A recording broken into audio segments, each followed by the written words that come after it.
by your side in the courtroom. You've seen the rest, now hire the best. Contact Lee, Cosell, and Feigley today. And now, to address the legal concerns of the community, Praise AM 1310, 95.1 FM presents Legally Speaking. Here are today's hosts. Good morning, everyone. This is Nathaniel Lee. One second. You need a link resent, Bill? Okay. Hey, resend the link to Milton, please. Good morning, everyone. This is Nathaniel Lee. Thank you for listening to our show each week. Today, we have some topics to explore. And don't forget that it's a live call-in show. And don't forget to call us today. And we have our superstar panel, attorney Vanita Banks, expert in cybersecurity, and also Milton Grimes, famously represented Rodney King. Well, we started the day off on an informative note. I saw in the news this morning that the police officer who killed Herman Whitfield was acquitted. And I didn't watch the trial, I didn't follow the trial, but I did see part of the opening statement. And as a trained lawyer who's done 190 jury trials, when I saw the prosecutor present his opening in defense, I said that regardless of evidence, the defendant's probably going to be acquitted in this case. And the way that I was a little bit troubled in terms of how they were presenting the scientific evidence. Whenever you do a jury trial, if the evidence become convoluted and scientific, and you have a battle of experts, then reasonable doubt goes to the defendant. So they had expert testimony, but I thought it was a relatively simple case. You know, if I was arguing that case, my thought process has been a lot different than the way that I saw it was presented. But, you know, I've tried these cases and they're not complicated. You know, when you use excessive force, it's excessive force. You know, and most people could fully understand that. But when you start explaining it in scientific terms, it becomes very confusing. But in any event, Attorney Banks, that case, we have a cascade of these police shootings in Indianapolis. This was not a shooting, but the point is that we've had so many, and we had so many in a short time period last year. You know, we had about 18 in 2.5 months. And without accountability, when a police officer is allowed to use deadly force, then we're not safe as a society. We count on police officers to protect us, to serve the public. They protect individuals from harms from other individuals. They are a safety net. But when the police officer crosses the line and he himself become a murderer, they must be held accountable. It's just the way the society must work. And so in our city, I think that starting with the mayor's office, I don't think that we've done a sufficient job in addressing this issue. There's still too many cases of excessive force, and these type verdicts should outrage the community, quite frankly. And but starting, one of the things that we have to do right away is that whenever we have these death cases, that it go back to videotape statements of the officer. Right now, when something happened, unlike most criminal defendants, the police officer have a lawyer even at the scene. So we got in a situation now whereby the police department that controls the evidence now control the dialogue. What we're seeking is the truth and accountability. And how do you get truth and accountability? Well, you ask them what happened immediately after it occurs. You don't have to wait 6 months. Attorney Banks, one of my problems with the police investigation of the department is on several of my cases that we investigated, the police officer didn't give a statement for up to 6 months after the death. And I remember one of my cases where an officer had killed a pedestrian. The investigation was handled by a co-worker in the same building. And who had done numerous cases together, and they saw nothing wrong with that. And why was that important? Critical evidence was overlooked. The ECM download somehow was corrupted. So evidence needed to show misconduct on the part of the police officer wasn't available. And that bothered me. And so, and because of that, whenever you are around this type of behavior, make sure you take out your video camera and do what Attorney Grimes' client did in Rodney King, videotape it. And but in any event, that's my starting point today. I know Attorney Banks, you had a lot of issues that you want to discuss today. You want to discuss the 2025 Black Agenda. Tell me about that. Well, actually, I wanted to make some comments, and then also I'm very interested, and thank you for having me, Attorney Lee. I also wanted us to have an opportunity to gain Attorney Grimes' comments and views on the issue that you just raised relative to the recent acquittal of a police officer, as well as just my reaction to your comments are that, as you know, and no surprise, police reform in this nation is desperately needed to restore trust in our communities. And as you said, trust and accountability is very, very important and critical. And to your point as well, the videotape evidence is needed immediately. In some of these cases, Attorney Lee, it has been demonstrated that the video cameras may not have been on, even though many jurisdictions are requiring officers to wear cameras. And that evidence, to your important points, is needed immediately in these cases. And then also, of course, we know that the George Floyd Justice and Policing Act never went anywhere, which and probably has no prospect of moving forward in the next administration, but it contained a myriad of reforms, policing reforms, including a database of police officers that have been engaged or have been alleged to have engaged in abusive police tactics, and then have been enabled to move to other jurisdictions and engage in the same activity. And so I agree with you wholeheartedly that reform is desperately needed. And again, interested in some of the insights of Attorney Milton Grimes with respect to cases that he's handled, of course, including the Rodney King case. Good morning, Vanita and Nate. Sorry, I was not connected because I'm traveling right now and had a problem with connecting with the program.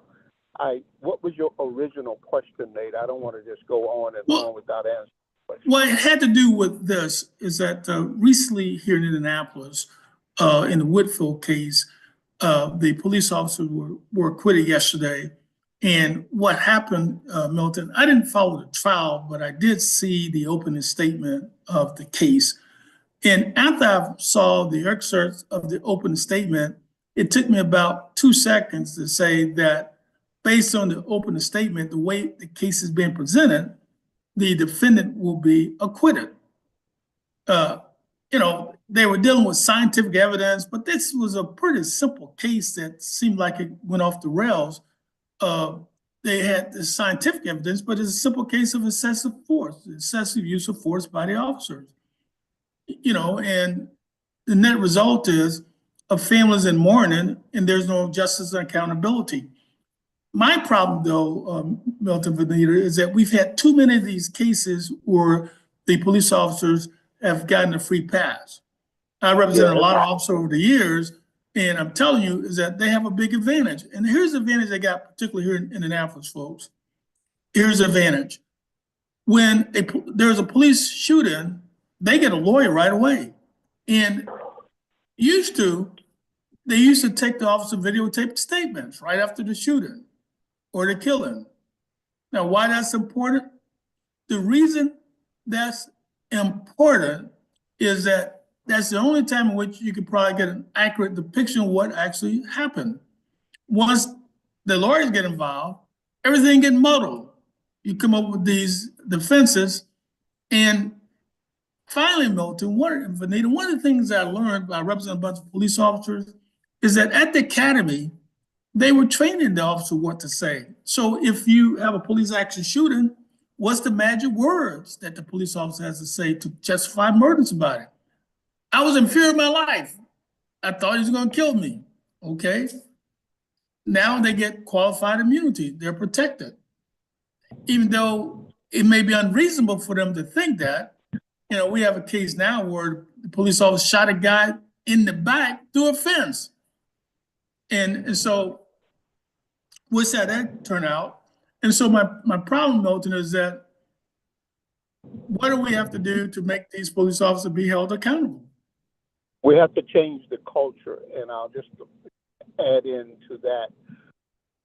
The Rodney King case did address the issue that had not been addressed fully before that, because it revealed that we finally caught the Loch Ness Monster, is what I call it, and that is on video, the police use of excessive force. And yes, that did start some changes across the nation. We changed the police chief. We changed or implemented some additional training. But the culture is still there that the police, I did a program, several programs with John Barnett, who represented Persino in the King case.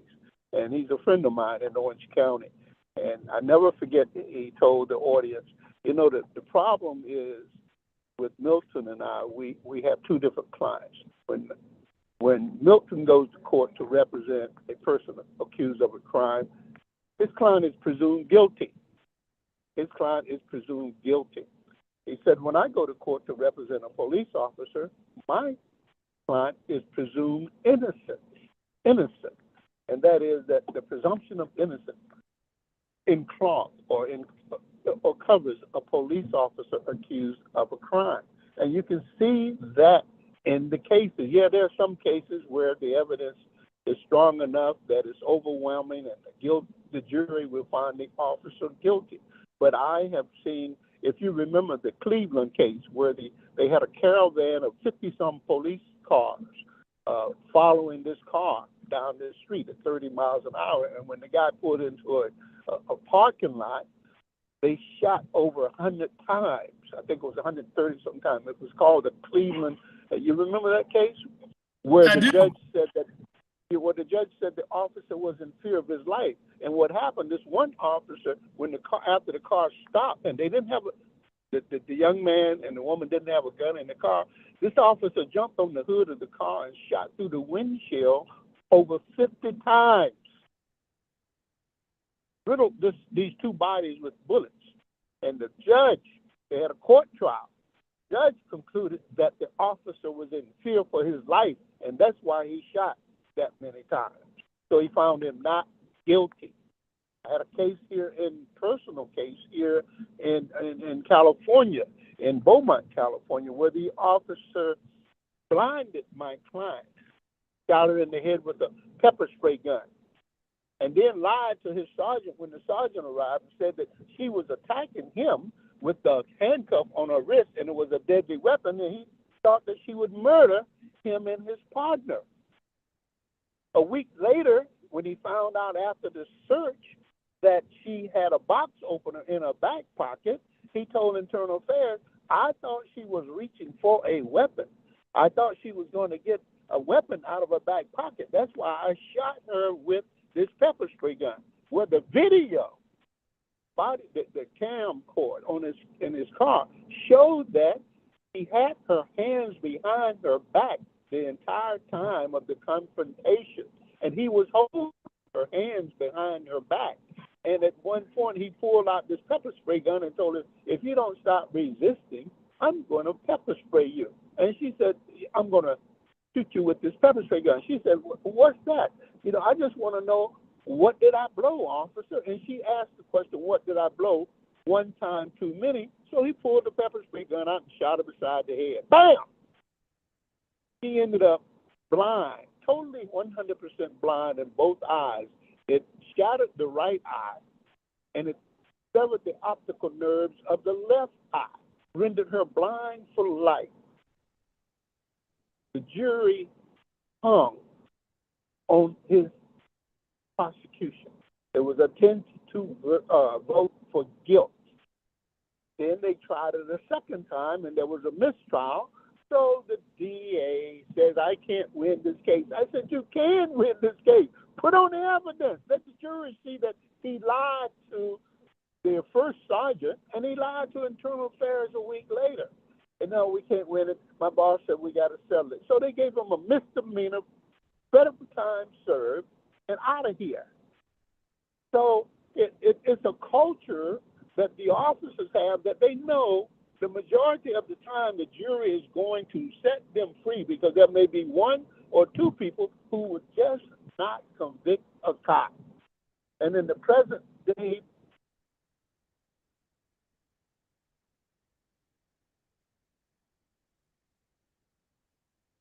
because they're held above us, and that's our society, because this is years, centuries of indoctrination that the police protect the whites and the property owners, not minorities. That's the culture we're dealing with. In my observation, in my reading, that's what we're dealing with. So when you say change, we got to go deep into these changes. We got to bring in better educated officers. We got to bring in men and women who are paid, accommodated appropriately, and in comparison to what their responsibility is. And it is a tremendously responsible job, I admit. And they should be paid as well as any other civic or public servant, not $35,000 and $45,000 a year. You're not going to get somebody who is responsible and mature and intelligent and educated out there for that kind of money. So we need to up the pay scale. We need to screen better. We need to require education. We need to require a lot of training, participation in training, not saying checking off the box, "Yeah, I had that training." Well, shit, you were asleep half of the time. So that's my take on what you're talking about next. Just look at the cases. And Attorney Lee and Thanks, go ahead. Attorney Lee, it's my understanding that these police officers, they will return to active duty upon refresher training, whatever that means, and that I'm interested in the composition of the jury in this case. I didn't follow the case very closely, but ordinarily, since our court system moved to the east side, the jurors pool have become more racially diverse. I saw one of our callers sent a text and said it was an all-white jury, and I don't know how that's possible in Marion County, because the county is like over 40% minorities. So there's, I don't know. I didn't see the jury pool. They didn't show the jury in the clip. They only showed the lawyers. Was it 12 jurors? Do you know? I'm just curious. Yeah, in Indianapolis, you have to have, in criminal cases, it's 12. It'd be 12 jurors and plus 2 alternates, so it'd be 14 jurors altogether. In civil cases, it'd be 6 plus 1 or 2, depending on the length of the trial. But I don't know. I never saw the juror pool, and This is another case where the police are called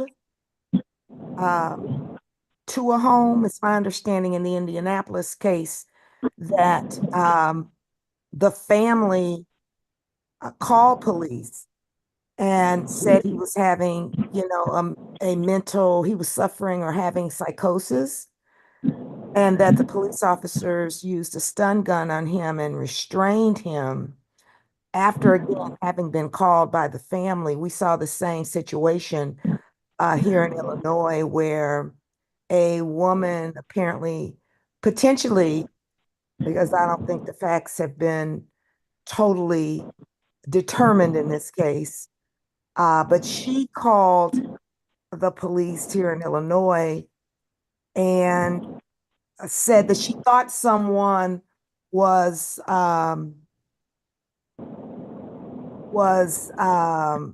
maybe trying to enter her home, that perhaps there was an intruder. And so they came to her home, they entered her home, and we see the video where they shoot her. And she has no weapon. And so that case is being, I mean, these cases are far too common, and even one is too many. But we're seeing this around the country on almost a day-to-day basis. We're seeing Black men and women being cut down by police officers all too often. Well, Vanita, you said the composition is important. I've always felt that I need a minority minimum and some minorities, preferably on the jury, so that we can bring out the real makeup of our society and not just an all-white jury. But if you don't have an opportunity to voir dire and question jurors fully about their feelings and their beliefs and how they feel about affirmative action and how they feel about the issues involved in the case, whether there is excessive force or such a thing as that, or does a police officer have blanket authority because of that badge and that gun and the law to do what they want with no repercussion whatsoever. Unless you have a full voir dire with these questions addressed individually of the jurors, and the judge just said, you can give a fair trial, can't you? You can be fair to both parties, can't you? You'll find this person not guilty if the evidence doesn't want to find. People go yes, no, and you don't get a conversation from the jurors. You don't get a flow of information from the jurors. You just get the yes, bow in the head, or no voir dire. I don't know what they do in Indiana. So it's a process when you're dealing with a person with a life that's been taken that you should take the time and go through to find out if this juror can be fair to the state and be fair to the victim. And I don't know if that process is fully done in most cases. I believe that it's not done. And officers just get away with the fact that they are held above the average citizen when it comes down to being accused of a crime. They are performing in a degree of their duty, and that fear that goes with that job of, I want to go home to my family tonight too, folks. So we don't walk into Sunday school when we walk into dealing with a crime.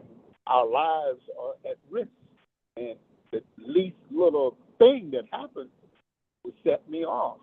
So I don't know. Each individual case would have to be autopsied or analyzed to the fullest degree for the facts, the composition of the jury. All those elements are important.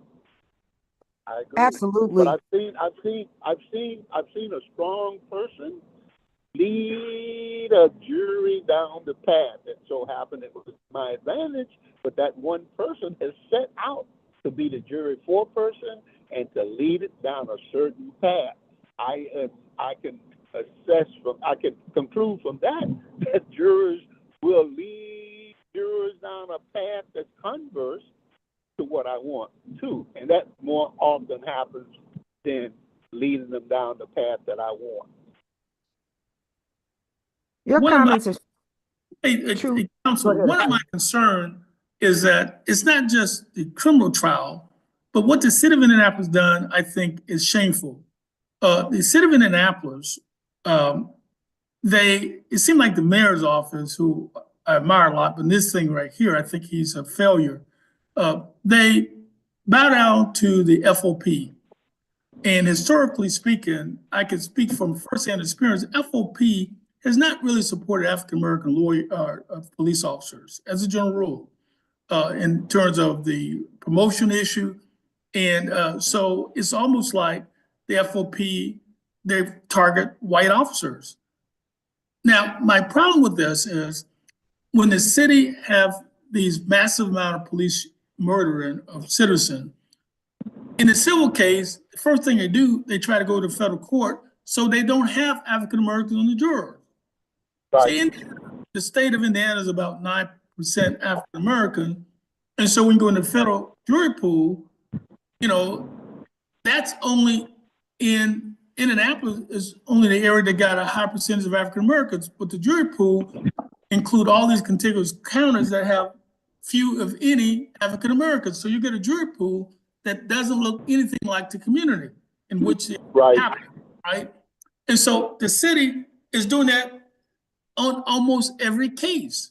So they themselves is justifying misconduct themselves by trying to hide the fact that they don't want the Indianapolis citizen to make a decision on an Indianapolis problem. And I think that's shameful. And that's what they're doing. In this case here, the Woodfield civil case should have been settled, but I see it set for trial next year in federal court. And so I tell you, I like to hear the comments of folks because I just think that this is wrong. Well, this is done across the country, Nate. That was done after the OJ case.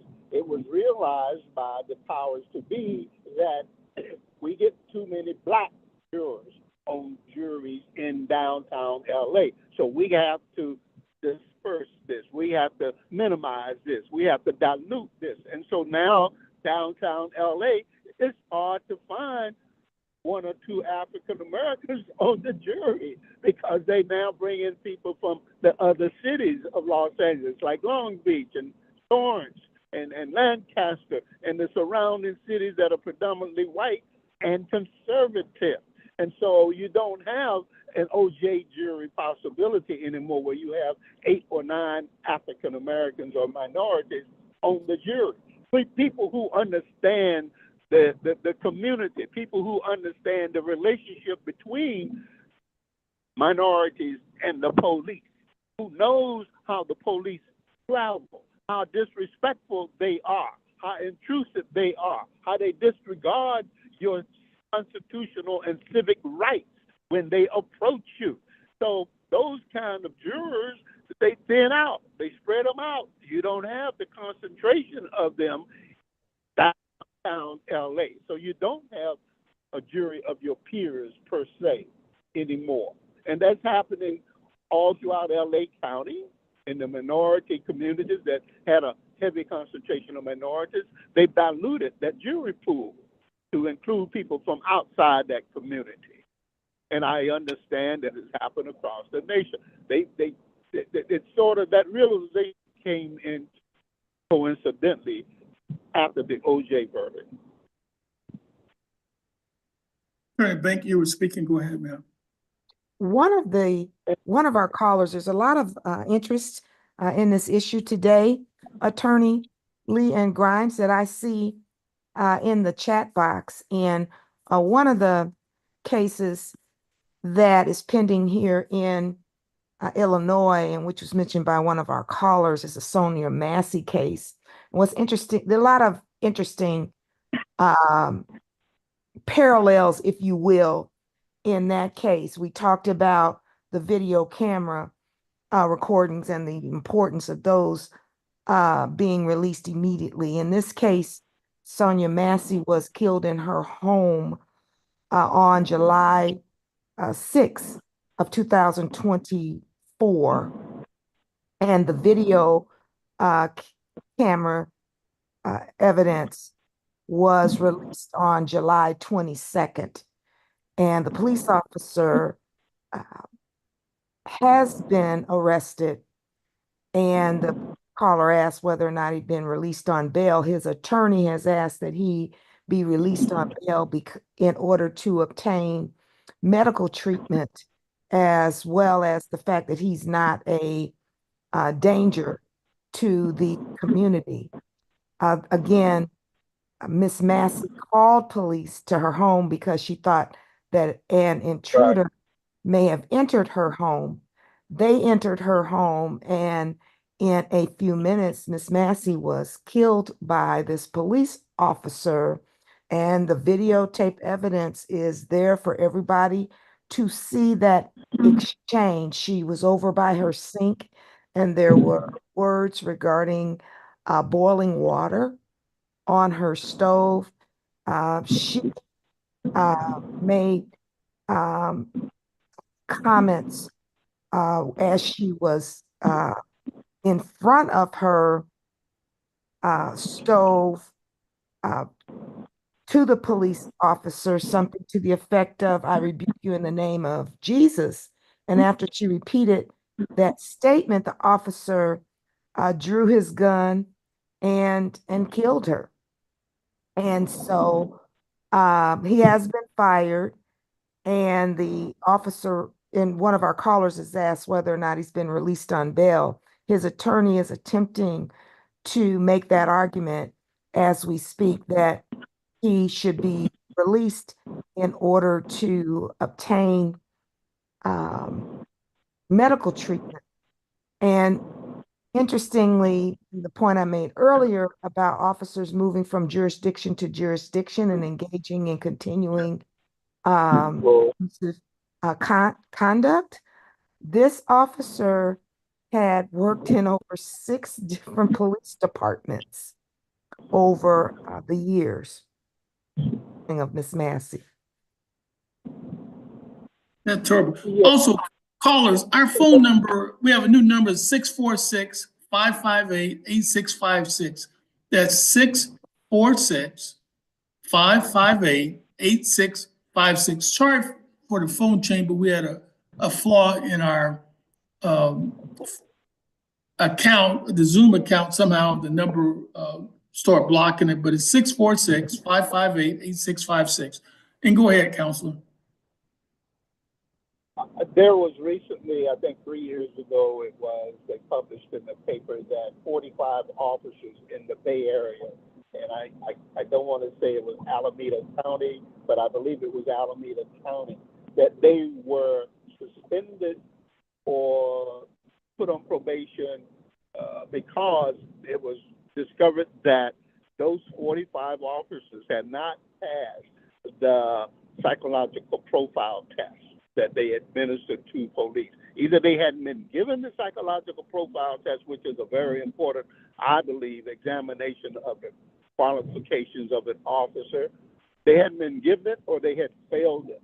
So they took a step of separating those officers out and either testing them for the first time or retesting them. They just had passed them through. It's similar to what you're saying about this officer, Vanita, in that this man had gone from what I recall, he had gone from one police department to another. I believe it was approximately 6 different departments, and he had been conveniently moved out. Either he had been terminated or he resigned, given an opportunity to resign, but whatever it was, he had a paper trail behind him that would have indicated to a blind person that he wasn't qualified to be a law enforcement officer, to have a badge and a gun to be able to execute people on the spot. And that's what he did to this woman. He somehow concluded that this woman cooking or boiling water and using a biblical quote was a danger to him. She never raised her hand at him. She never gave a verbal threat towards him, but for some reason he spooked his fear measures, his fear meter, and he decided she was a danger and shot her. That's the best I can conclude from the facts that I have read about. So to him, he presented a prima facie case of a threat to a law enforcement officer, and he was justified in taking their life. And that's what he perceived at the time. And oftentimes these officers, when you remember the brother that was in New York that was going for his wallet to show his ID, and these four officers riddled him with bullets. He was an Ethiopian brother, I think he was at the time, some years ago.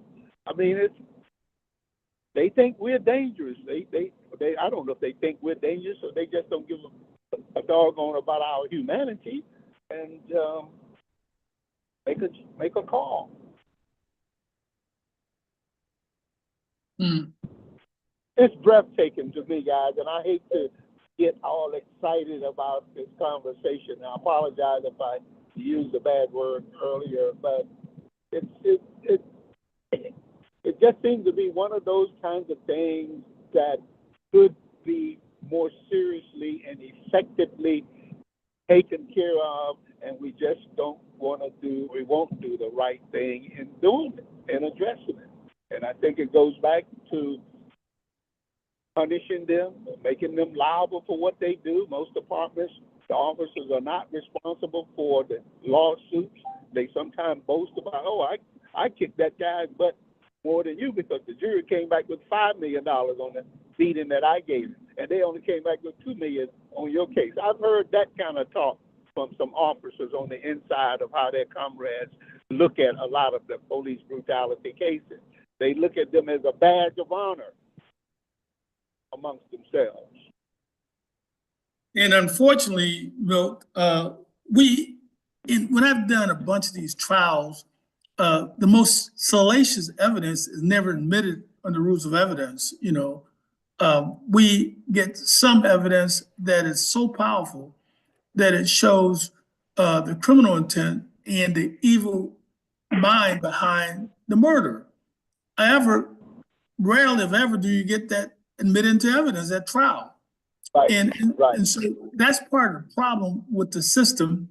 When a person commit murder and in a criminal case, they can admit pretty much anything in terms of arrest and extra trial. But in the civil cases, they put a lot of brakes on things that you think will be relevant evidence and have high probative value that get excluded. And that's part of the problem with the process. Now, in order to fix this process, what the citizen must demand is, number one, after a police death case, within 1 hour, they do a video recorded statement of the officer where he detailed verbatim what he saw, what he heard, and why he acted. That is crucial evidence that you must obtain. And also the internal mechanism. You have radio transmission, you have recordations now from the police squad car. Also, you have the body cam. And then don't forget, folks, like in most urban area, there's video cameras everywhere. And so one of the cases, Milton, Vanita, that I investigated, it was a police death case. There was a video camera that was within 20 feet of the death. They go out there and investigate. Not one time did they go inside the premise to ask the owner for a copy of the video. It just irked me. When I got the case the 8th day, when I went out to the scene, I went right inside and said, they said, yeah. And I looked at the video, they said, it just got erased, only a 7-day loop, and it got erased over. And that's part of the problem, and so a lot of people don't realize that. And a lot of times you have to search everything in the perimeter to try to find this evidence to show what happened. Well, Nathaniel, I'm afraid my forecast is that it's going to increase before it decreases, because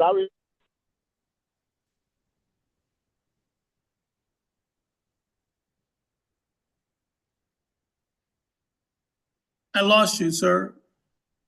Attorney Grimes. I think his cell phone went out.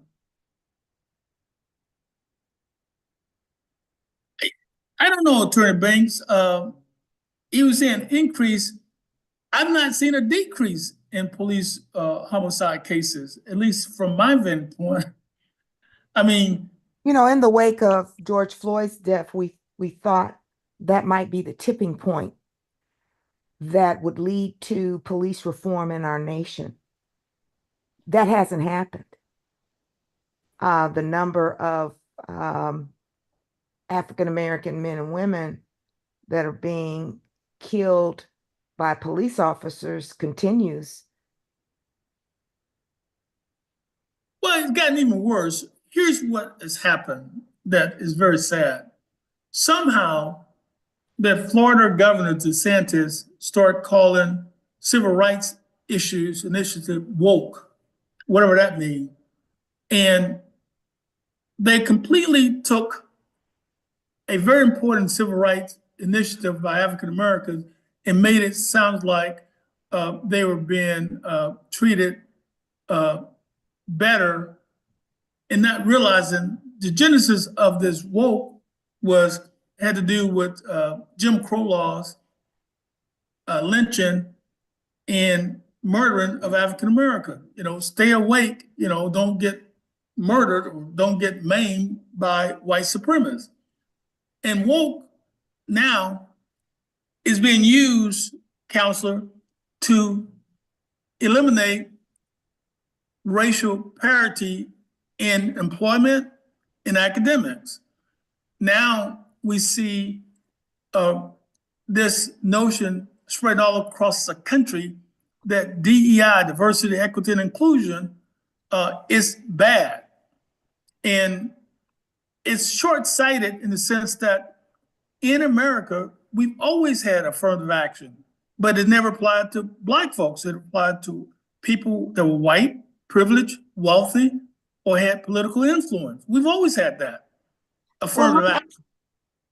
Absolutely. And affirmative action is a federal statute, which is intended to address the fact of discrimination in employment, also discrimination in the awarding of governmental contracts as well. And now what we're seeing in the confirmation process of some of the candidates that have been proposed for administrative governmental posts, we're seeing individuals that are not qualified that are being proposed for those posts based on their loyalty to the former president. For example, the candidate that's being proposed to head the Pentagon. The Pentagon is the largest federal agency in our nation. The budget is in excess of $700 billion, or maybe that's million dollars, 26,000 employees. And the nominated candidate, does not have management experience, has been alleged to have sexually assaulted at least one individual, and allegations relative to not being able to control their alcohol intake. But yet this is the profile of one of the candidates. I read that never in the history of a confirmation process has a mother of the candidate called the senators on behalf of her son. And so we're seeing this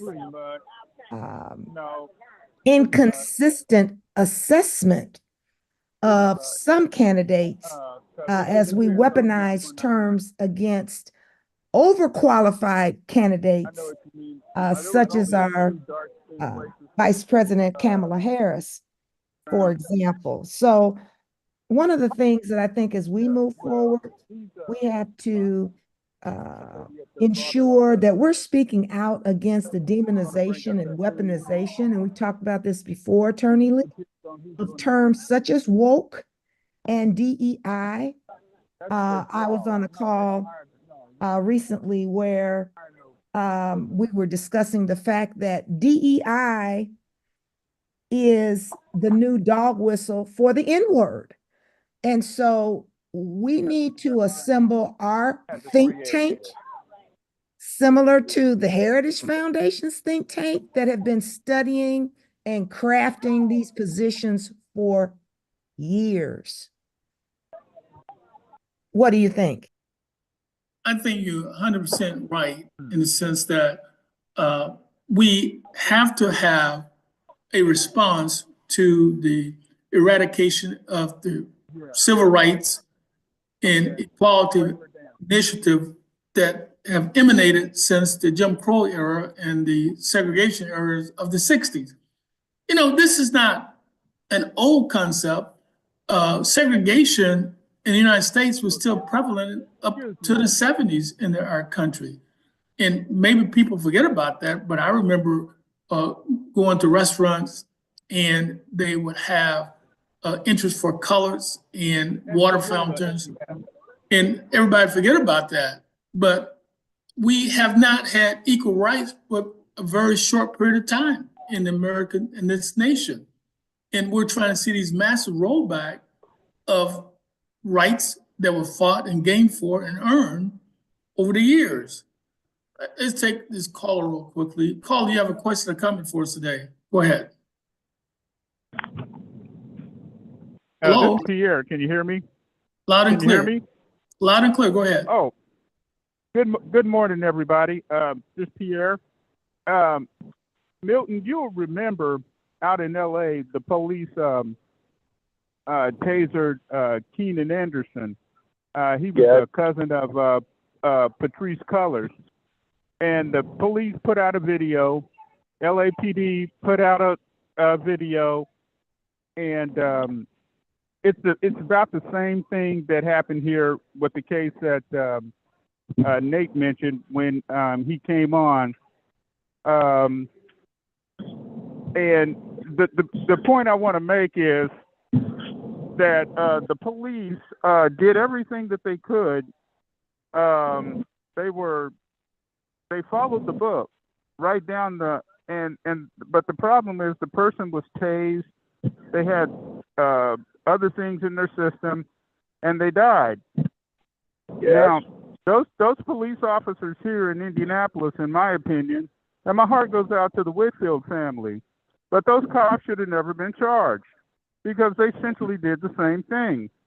They and Herman had other things, had other problems going on, physical problems, and had some things in the system, but those cops never should have been charged. And we have a prosecutor here. I think y'all friends now, Milton, you and Ryan Mears.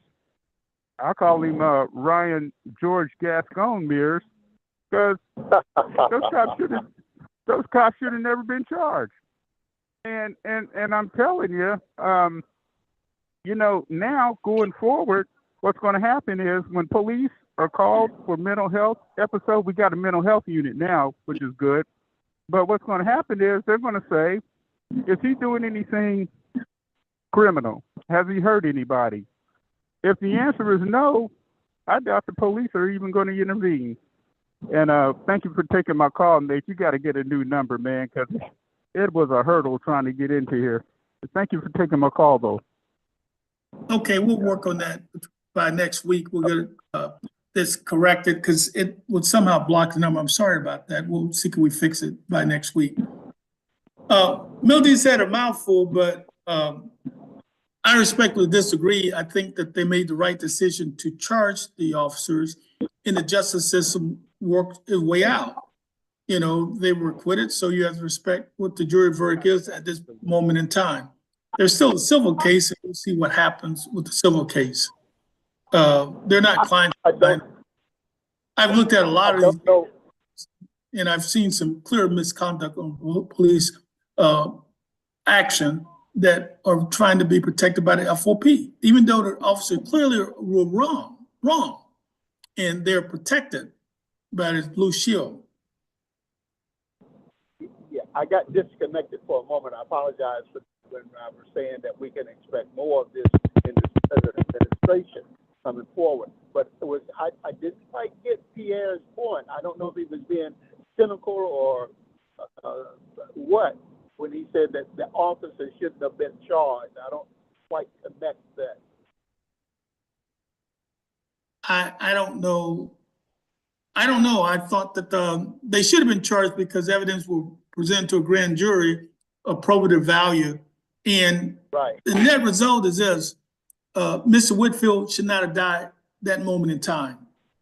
Everybody should agree with that. And when I saw they said marijuana in the system, hell, marijuana doesn't kill nobody. I'm thinking, Right. I think they went off the rail. When I heard the opening argument, I was thinking to myself, I probably would approach this a little bit differently, but I wasn't trying the case. But if I tried that case, I feel very strongly I would win it 10 out of 10 times. Well, I'm sure you would, Nate, but folks, get ready, fasten your seatbelt. I just think there's going to be more cases where it's going to be a question as to the appropriate conduct of the officers in certain situations. That's my gut feel.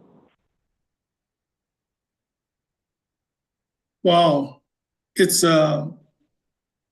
incredible that we've seen so much progress in American society erased all within the last 18 months. It's just tragic. Yeah.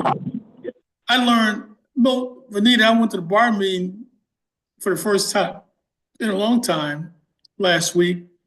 Indiana University Law School, I found out at the meeting, only admitted one Black student in their law school entering class. And people don't realize how bad of a situation this has occurred in our country. The rights of African Americans is being abrogated by this attack on this so-called DEI, diversity, inclusion, and affirmative action. And now why it's important is that even with hiring on government agencies like police department, you see the same type of effect. If our community is 40 to 45% minority, the police department should look like the community. It's just that simple. Help with law enforcement. Also, you get a better trust in the community if the officers actually live in the community. They live and work in the same community. I think that's an important factor. And Milton, speaking of police reform, Vanita, I think that police officers should be required to live and work in the city that they live in. So if they live in Indianapolis, but there should be a requirement. We should not, because I want them to become part of the community. So you're doing law enforcement, I want you to treat these citizens like they're your neighbors, not like they're enemies. Now, police is not recognized as a tough job, but I want to make sure that I want to be clear on this issue. I don't go into this, talk about this lightly. I've had extensive experience litigating these cases, representing hundreds of police officers over the years. And there's a starting point that we need. We need to make sure that we have people that have skin in the game, Milt, Vanita, and that's my argument on this issue. Well, Nathaniel, I could play a tape recorder from 1994 after the King verdict and civil rights verdict, talking about the very same subject matter. Police officers living in the community in which they are serving in, and not outside in Orange County as in LA incident, or in outside suburban areas, but within the community. We've had this conversation for the last 30 years at least, and you're sounding today like it's the first time. I'm not blaming you for that, but I'm saying we're still talking about the same basic problem 30 years later. So the conversation, the narrative has got to change, or something we got to do differently and make some demands that are going to be legislated and enforced. Otherwise, they say it's a fool that does the same thing and expect change. you're not going to get change until you do something different. Attorney Banks, closing comment also. I agree with everything that has been said. And I just wanted to call out at this time, before we move into the Christmas holidays, that we've got elections coming up in 2025. And that here in Illinois, and those are our municipal and our township elections that are scheduled for April 1st.